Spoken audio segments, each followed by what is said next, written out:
दोस्तों तारीख थी 30, महीना था नवंबर और साल था 1858 यानी आज से ठीक 165 साल पहले की बात। अवध के थानेदार शीतल दुबे को बाबरी मस्जिद के एक अधिकारी से शिकायत मिलती है कि 25 निरंकारी सिख जबरन मस्जिद में घुस गए।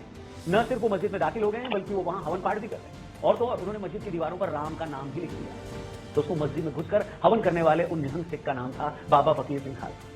राम जन्मभूमि की लड़ाई में लगे लगभग हर एक इंसान का यह मानना है कि अगर 165 सालों की कानूनी लड़ाई के बाद आज ये मंदिर बन पा रहा है तो उसमें एक अहम योगदान बाबा फकीर सिंह जी का और उनके साथ उस रोज विवादित ढांचे में घुसे उन 24 निहंग सिखों का है, क्योंकि उन लोगों के इस कदम ने पहली बार विवाद को पुलिस में दर्ज करवाया। ये उन 25 निहंग सिखों की दिलेरी थी जिन्होंने ऐसे वक्त की बहादुरी दिखाई जब न तो देश आजाद था, न हमारी कोई सरकार थी, न पुलिस पर हमारा राज था। और ये वो वक्त था जब पहली क्रांति को खत्म हुए बस 1 साल ही गुजरा, यानी उन 25 वीर सिखों ने ऐसी हिम्मत दिखाई कि उसके बाद न जाने कितने लोगों ने उनके रास्ते पर चलते हुए वो कर दिखाया जो 500 सालों से नहीं हुआ था। और आज अयोध्या में जब भव्य राम मंदिर की प्राण प्रतिष्ठा हो रही है तो फकीर सिंह जी की 8वीं पीढ़ी के वंशज जत्थेदार बाबा हरजीत सिंह रसूलपुर सामने आए हैं। इन लोगों को उस बात का फक्र है कि जो लड़ाई उनके पुरखों ने शुरू की थी आखिरकार वो किसी अंजाम तक पहुंच गई है और इसी खुशी में ये लोग 22 जनवरी को अयोध्या में लंगर लगाने वाले हैं। वो फकीर सिंह जी खालसा निहंग सिंह रसूल पर मैं उनकी जो विरासत में उनकी पीढ़ी में 8वीं पीढ़ी में उनकी गद्दी पे हूँ।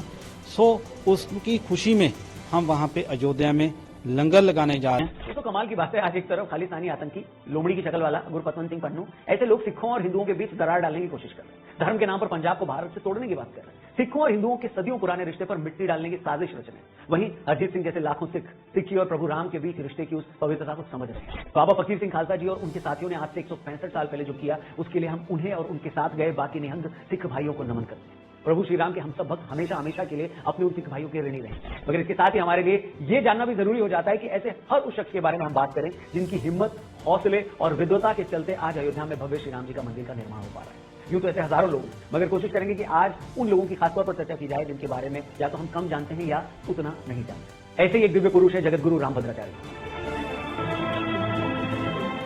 अगर दोस्तों मैं ये कहूं कि जगत गुरु रामभद्राचार्य जी मौजूदा भारत के सबसे विद्वान शख्स हैं तो शायद गलत नहीं होगा। अगर मैं ये कहूं कि वो इकलौते ऐसे शख्स हैं जिनकी एक गवाही से पूरे के पूरे अयोध्या विवाद की गुत्थी सुलझ गई तो भी गलत नहीं होगा। अगर मैं ये भी कह दूं कि अयोध्या को लेकर 150 साल से ज्यादा वक्त से चला रहा कानूनी विवाद सिर्फ उनकी वजह से सुलझ पाया तो ये भी अतिशयोक्ति नहीं होगी। यकीन मानिए दोस्तों, जब मैं आपको उनकी कहानी बताऊंगा तो आपके पूरे बदन में सिरहन दौड़ जाएगी, आपके रोंगटे खड़े हो जाएंगे। तो मैं बात कर रहा हूं जगत गुरु रामभद्राचार्य जी और राम मंदिर निर्माण में उनके अमूल्य योगदान की। आपको बता दूं जगत गुरु जी का जन्म 15 जनवरी 1950 को हुआ। पैदा होने के 2 महीने बाद ही उनकी आंखों की रोशनी चली। वो न लिख सकते हैं, न पढ़ सकते हैं और न ही ब्रेल लिपि का उपयोग करते हैं। वो केवल सुनकर चीजें याद रखते हैं, मगर इसके बावजूद उन्होंने 22 भाषाओं में महारत हासिल की। वो इस समय भारत में तुलसीदास जी पर सबसे बड़े विशेषज्ञ माने जाते हैं। अब सुनिए, सुप्रीम कोर्ट में जब अयोध्या विवाद पर बहस चल रही थी और दूसरा पक्ष ये साबित करने में लगा था कि भगवान श्री राम का तो कोई वजूद था ही नहीं, उनकी पूजा तो सिर्फ 300 साल पहले शुरू हुई और भगवान श्री राम का अयोध्या से कोई नाता था भी या नहीं ये भी तय नहीं। ऐसे में जगत गुरु जी की एक गवाही ने केस का पूरा रुख मोड़ दिया। उन्होंने सुप्रीम कोर्ट में वेद पुराण के साथ रामलला के पक्ष में गवाही दी। उन्होंने ऋग्वेद की जैमिनीय संहिता से उदाहरण देकर यह बताया कि सरयू नदी से भगवान राम के जन्मस्थल की दिशा और दूरी क्या है। इसके बाद कोर्ट के आदेश के बाद जैमिनीय संहिता मंगवाई गई जिसमें जगत गुरु रामभद्राचार्य जी द्वारा बताए गए अध्यायों को खोलकर जब देखा गया तो उनका दिया ब्यौरा एकदम सही था। यहां तक कि जहां जन्मभूमि बताई गई है वहीं पर विवादित ढांचा मिला। जगत गुरु की इस एक गवाही ने पूरे फैसले का रुख मोड़ दिया। यहां तक कि एक जज ने तो ये तक कह दिया, उन्हें कहना पड़ा कि आज मैंने भारतीय प्रज्ञा का चमत्कार देखा है। जो आदमी आंखों से देख नहीं सकता वो वेदों और शास्त्रों के विशाल वाक्यांश से एग्जाम्पल पेश कर रहा है। ये वाकई कमाल है। दोस्तों आप ही बताइए, इससे ज्यादा अनुपम और दिव्य अनुभूति कोई हो सकती है क्या? एक ऐसा शख्स जो अपने जन्म के साथ ही अपनी आंखों की रोशनी खो देता है, जो न पढ़ सकता है न लिख सकता है, वो हजारों सालों पहले लिखे वेद पुराणों के ब्यौरों का इतनी सटीकता से वर्णन करता है कि देश की सबसे बड़ी अदालत को भी उसकी गवाही के सामने नतमस्तक होना पड़ता है। उनकी एक इस गवाही ने विरोधी पक्ष के उस झूठ की बखिया उधेड़ दी जो ये साबित करने पर तुले थे कि भगवान श्री राम का कोई वजूद है ही नहीं और उनकी पूजा तो बस कुछ ही 100 साल पहले शुरू हुई।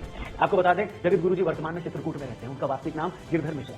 वो रामानंद संप्रदाय के 4 जगत गुरु रामानंदाचार्यों में से एक है। आज अगर दुनिया भर में फैले 100 करोड़ हिंदुओं को भगवान श्री राम के भव्य मंदिर का सुख मिल रहा है तो इसमें जगत गुरु जी का बहुत बड़ा रोल है और उनके इस भूमिका के लिए हम सब की तरफ से हम उन्हें कोटि कोटि धन्यवाद और नमन करते हैं।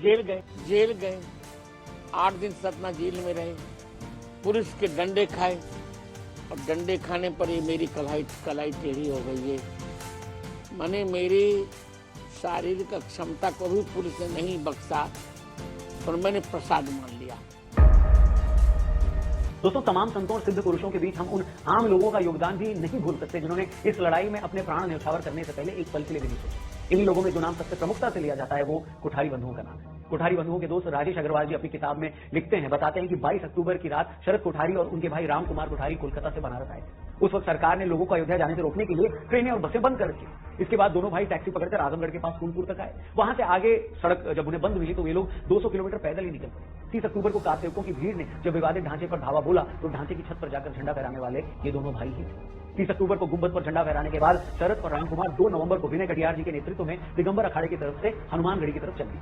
जब पुलिस ने गोली चलाई तो दोनों पीछे हटकर लाल कोठी वाली गली के एक घर में छिप गए। थोड़ी देर बाद दोनों बाहर निकले तो पुलिस ने उन पर फिर से गोली चला दी और उन्होंने वहीं दम तोड़ दिया।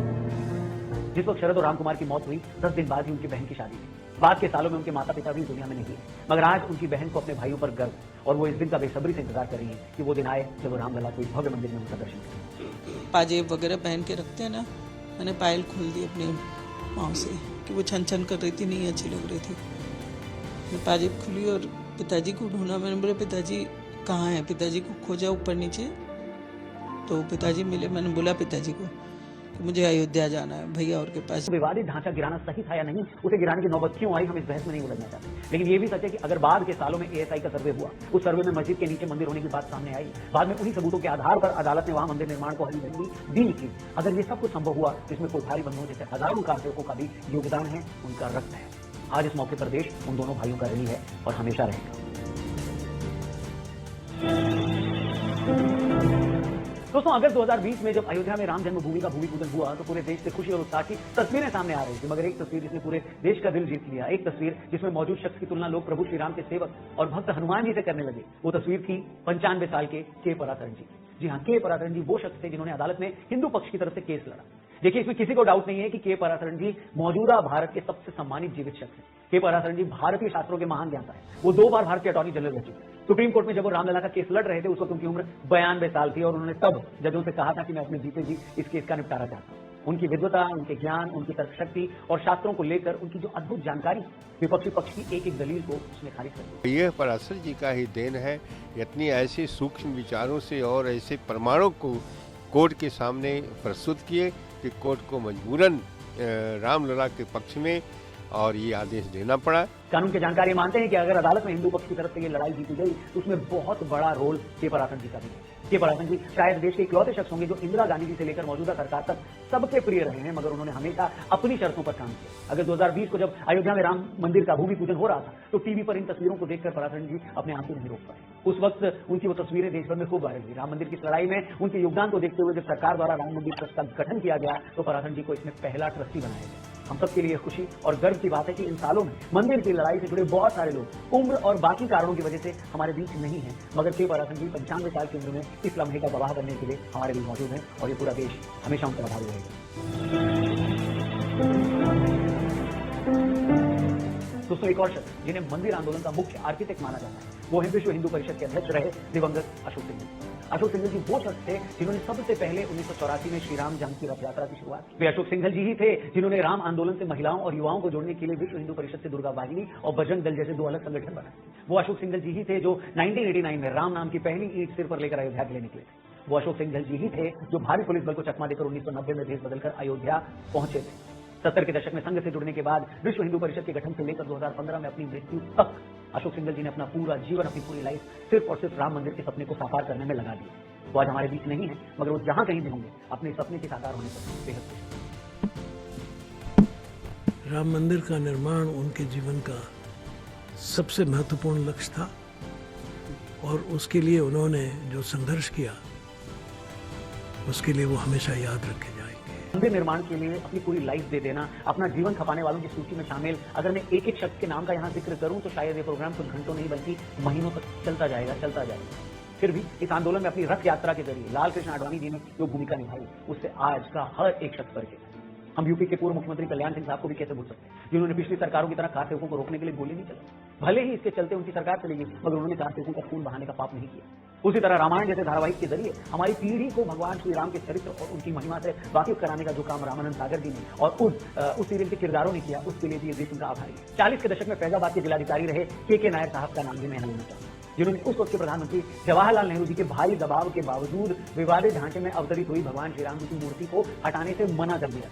उन्होंने क्लियरली बोला कि ऐसा करने से लोगों की भावनाएं आहत होंगी, आप कहीं तो मैं इस्तीफा दे देता हूं, लेकिन मैं ऐसा नहीं करूंगा। दोस्तों, क्या आप इमेजिन भी कर सकते हैं कि सिर्फ लोगों की भावनाओं का सम्मान करते हुए एक जिलाधिकारी देश के प्रधानमंत्री से उलझ जाएगा?